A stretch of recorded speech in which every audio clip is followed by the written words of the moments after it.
నా పేరు స్వామి. అన్న ఎట్లా ఉంది రాజకీయ పరిస్థితి ఎట్లా ఉంది? రాజకీయ పరిస్థితి అంటే దేని ఏ పార్టీ? ఎలక్షన్లు వచ్చినాయి అన్న, మళ్ళీ ఎంపీ ఎలక్షన్లు వచ్చినాయి. మరి ప్రధాన పార్టీలు ఇప్పుడు బీఆర్ఎస్ పార్టీ నుంచి క్యామ మల్లేష్, కాంగ్రెస్ పార్టీ నుంచి చామల కిరణ్ కుమార్ రెడ్డి, తర్వాత బీజేపీ నుంచి బూర నరసయ్య గౌడ్, ముగ్గురు పోటీలో ఉన్నారు. ఇప్పుడు మరి ఎవరు గెలిచే అవకాశం ఉంది?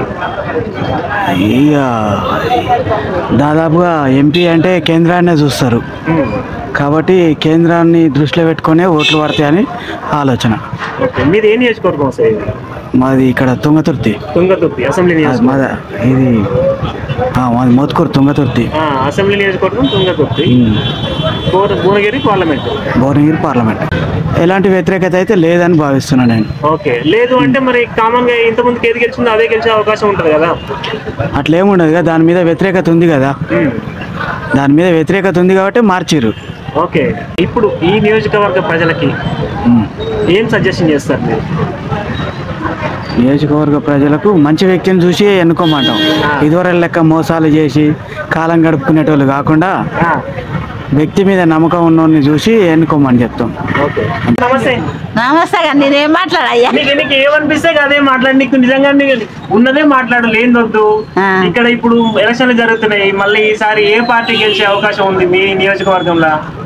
ఏ పార్టీ అయితే ఏది గెలుస్తుంది అని నమ్మకం ఏముంది? ఇప్పుడు నాకు ఆయన గెలుస్తాడు అనుకున్నావా? కేసీఆర్ గెలుస్తాడు అనుకున్నాము, ఆయన గెలిచిండు. ఇప్పుడు కూడా మరి చెప్పలేము, ఇప్పుడు ఇది గెలిచేది తెలియదు, అది గెలిచేది తెలియదు, మంది చేతులు ఉంది అది. అంటే ఎట్లా ఉంది చూస్తే మనకు ఒక ఊపు ఇట్లా ఉంది, వీళ్ళు ఇటువైపు ఉన్నారు, ఈసారి ఇది గెలుస్తుండొచ్చు అని ఒక ఆలోచన వస్తుంది కదా. అట్లా చూస్తే ఈసారి ఏ పార్టీ గెలిచే అవకాశం ఉంది? ఇకేమో ఇప్పుడైతే వెయ్యాలని అనుకుంటారు కానీ అది వేసినప్పుడు లెక్క అది. అంటే అందుకే అంటున్నా, ఇప్పుడు ఎవరు గెలిచావు? ఇప్పుడు లేడీస్ కి మళ్ళా అన్ని స్కీములు పెట్టిరు, ఉచిత బస్సు పథకం పెట్టిరు, మీకు చాలా పథకాలు చేసిరు కాబట్టి మొత్తం ఆయనని వేసిరు, ఆయనకే గెలిపించారు ఆయనని. ఈసారి కూడా ఆయనకే వేసే అవకాశం ఉందా, లేకపోతే వేరే పార్టీ ఏమైనా గెలిచే అవకాశం ఉందా? ఏమయ్యారు ఆయన ఏం పడి చేసిండ వచ్చి, ఇంకా వాళ్ళు వచ్చి ఎన్ని రోజులు కాలే కదా, మా 120 రోజులు అయింది. ఏమో మాకు పింఛన్ 4000 ఇస్తాడు, మరి ఇంకనైతే ఇస్తలేడు. అయ్యే 2000 అలా పెడతారు. ఇంత ముందుకున్న 2000 ఇప్పుడు అప్పుడున్న 2000 ఇస్తారు. అంటే ఓవరాల్ గా టోటల్ గా చూసుకుంటే మరి ఏ గవర్నమెంట్, కేసీఆర్ గవర్నమెంట్ మంచి అనిపిస్తుందా, లేకపోతే? ఇక కేసీఆర్ గవర్నమెంట్ మంచిగా అనిపిస్తే ఆయన అప్పులు చేసిండు, అది చేసిండు అని ఆ పార్టీ వాళ్ళు ఈయన తిరుతుర్రు, ఈ పార్టీ వాళ్ళు ఆయన తిరుతుర్రు, అంతే సంగతిగా అది. మరి ఇప్పుడైతే ఎవరు గెలిచే అవకాశం ఉంది మీ పార్లమెంట్ ఎలక్షన్ నియోజకవర్గం నుంచి? ఏమో విజయ్గా ఎవరు గెలుస్తారో ఏమవుతుందో కానీ నువ్వైతే చెప్పనంటావు. నేను చెప్పి ఏం చేసేది చెప్పు. ఎట్లా ఉన్నాయి అన్ని పథకాలన్నీ మంచిగా అందుతున్నాయా? మహిళలకు రావాల్సినవి కొత్త ప్రభుత్వంలో? ఇంకా రాలేదు. ఇంకా రాలేదా? ఇంత ఎట్లా ఉంది ఇప్పుడు? నీకేమనిపిస్తుంది? ఇంత ముందుకు కేసీఆర్ ప్రభుత్వం మంచిగా అనిపిస్తుందా, లేకపోతే ఇప్పుడు రేవంత్ రెడ్డి ప్రభుత్వం మంచిగా అనిపిస్తుందా? తెలియదు, ఇప్పుడే అవుతుంది కదా, ఇంకా తెలియదు. అంటే ఇప్పుడు బస్సు ఎక్కలేదు ఇంతవరకు? ఎక్కినా. మరి బస్సులు డబ్బులు తీసుకురా? ఏం తీసుకోలే. అంటే నీకు పథకం అమలు అయింది కదా? అమలు అయింది, అదే అంటున్నా. అందుకే ఓకే, ఇప్పుడు ఒకటి అవుతున్నాయి కదా, ఇంకా తెలియదు ఇప్పుడు. ఓకే, ఇప్పుడు కాంగ్రెస్ వచ్చింది ఇప్పుడే కదా, తెలియదు, ఇప్పుడే అవుతున్నాయి. అంటే ఇప్పుడు మళ్ళీ కూడా ఎంపీ ఎలక్షన్లు వచ్చినాయి ఇప్పుడు. అవును, మళ్ళీ రేపు ఎంపీని ఎన్నుకోవాలి. ఇటు సైడ్ 3 పార్టీలు పోటీ పడుతున్నాయి ప్రధానంగా, BRS party, Congress party, BJP party. మీ దగ్గర అంటే ఏ పార్టీ వచ్చేలా ఉంది మీ నియోజకవర్గం, మునుగోడు నియోజకవర్గంలో? తెలియదు మాకు తెలియదు. ఇప్పుడు మాకేమనుకుంటుంది అంటే తెలుస్తుంది అమ్మా, ఇప్పుడు రేపు నువ్వైతే ఓటు వేస్తావు కదా? వేసే కానీ ఇంకా తెలియదు నాకు ఇంతవరకు. అంటే నువ్వు ఎవరు వస్తారు అనుకుంటున్నావు? ఎవరు వేస్తారంటే ఇప్పుడు ఏదో వస్తుందో తెలియదు ఈ పార్టీ. అంటే మెయిన్ ఇద్దరు ఇట్లా ఎవరు ఉండొచ్చు పోటీ? ఏమో మరి టీఆర్ఎస్ ఉంటుందో ఇప్పుడు కాంగ్రెస్ ఉంటుందో తెలియదు. ఇద్దరు ఇట్లా ఎవరు ఉంటారో తెలియదు, ఎంత నమ్మకంగానే అయితే. అంతేనా? నాకు అంతగానే తెలియదు నమ్మకంగా. తెలివైన వాళ్ళంతా ఇక్కడనే ఉంటారు, ఏం మాట్లాడరు, మాట్లాడేటోళ్ళని మాట్లాడనియరు. చెప్పేద్దామని పేరు? యశోద నా పేరు. ఏంది ఎట్లా ఉంది ఆడోళ్ళకి ఇచ్చిన పథకాలు ఎట్లా ఉన్నాయి? ఆడోళ్ళకి ఏమి ఇచ్చిన మాకు? అయ్యో ఇన్ని ఇప్పుడు మహిళలకు 2500 పింఛన్ పెట్టిరు. ఏది అది రాలే మాకు, పింఛన్ రాలే, ఏం రాలే. ఇంకా ఫ్రీ బస్ కూడా పెట్టిరు కదా? ఫ్రీ బస్సు పెట్టిరు. పింఛన్ మాకు అదేందో 2500 ఇస్తా అంటే 2500 ఇవ్వకపోయారు. మరి మాఫీ రైతు బంధు మాఫీ చేస్తాను మాఫీ చేయకపోయి. మరి ఇప్పుడు మళ్ళీ ఎలక్షన్లు వచ్చినాయి, మరి ఈసారి మళ్ళీ ఎవరు గెలిచేటట్టుంది? ఇప్పుడు ఏ పార్టీ ఎవరు గెలిచేది మనకేవరకు సార్ తెలియదుగా మనకు. ఓట్లయితే వేస్తాం కదా. వేస్తారు.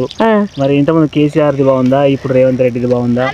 ఇక అందరికి అదే. ఇక ఇప్పుడు గెలిచినంత సేపే అంటారు కానీ అతలు పడ్డాక ఓలయ్య మందరిస్తారు మమ్మల్ని. అంతేనా? అవును, మరి ఓళ్ళు మందరిస్తారు మమ్మల్ని. ఏం వేస్తాడు? మళ్ళీ ఎలక్షన్ మొన్న గెలిచా, మళ్ళీ అప్పుడే ఎలక్షన్లు వచ్చినాయి. అవును, మళ్ళీ 4 రోజులతో మళ్ళీ ఇంకో ఎలక్షన్లు ఉన్నాయి. ఉన్నాయి మరి కానీ ఇక ఏం గెలుస్తాయి? ఇక మళ్ళీ ఈసారి ఇప్పుడు కాంగ్రెస్ పార్టీ గెలిచేటట్టుందా మీ దగ్గర, లేకపోతే బీఆర్ఎస్ పార్టీ గెలిచేటట్టుందా, బీజేపీ గెలిచేటట్టుందా?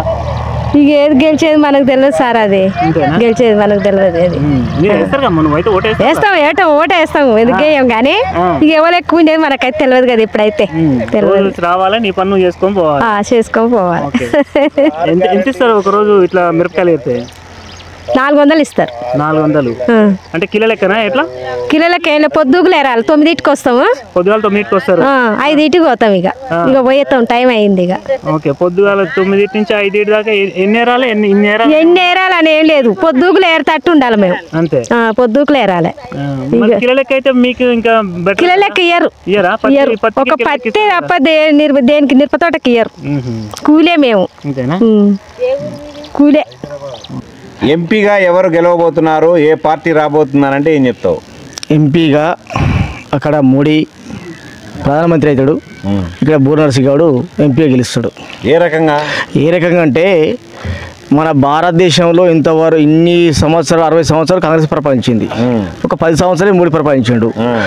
60 సంవత్సరాలు పరిపాలించిన కాంగ్రెస్ అప్పు చేసింది, అది 10% ఉన్నది. ఇప్పుడు మన మోడీ గారు 5% తెచ్చిండు.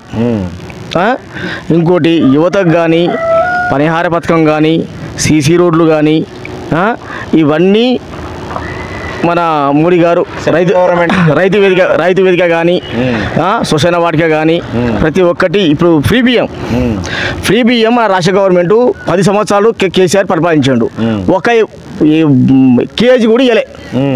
మోడీ గారు 5-6 కేజీల బియ్యం ఇస్తుండు. కాబట్టి మన మోడీ గారు అభివృద్ధి పథకంలో ముందుండు. ఇంకోటి మా ఇక్కడ బీజేపీ గవర్నమెంట్లో కానీ ఇప్పుడు ప్లస్ వాళ్ళ దాంట్లో కుంభకోణం అనేది లేదు.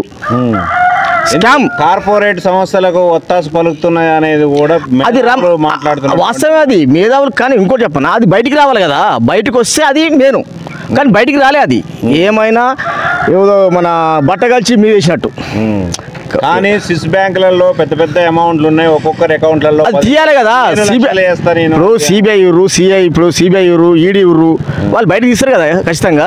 ఇప్పుడు మన కేసీఆర్ బిడ్డ ఉంది, అదే సిఐడి వాళ్ళు కావచ్చు. బీజేపీలో పోగానే వాళ్ళ మీద రైట్స్ కావట్లేవు అనే ఆరోపణ కూడా బీజేపీ మీద వస్తుంది. తప్పు. ఎంతసేపటికున్నా తనలో ఎంతసేపటికున్నా బీజేపీలో ఉన్నా, కమ్యూనిస్టులో ఉన్నా, కాంగ్రెస్లో ఉన్నా, ఏ పార్టీలో ఉన్నా కానీ అది చట్టం ఎవరికి చుట్టం కాదు.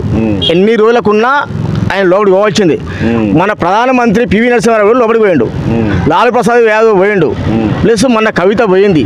మంచి నాయకులు చెప్పనా, తప్పు చేసే వాళ్ళు ఎవరైనా సరే ఖచ్చితంగా పోతారు. అది మనం అనుకోవడం తప్పది. ఇప్పుడు ఇవాళ బీజేపీ ఉంటుంది, రేపు కాంగ్రెస్ వస్తుంది.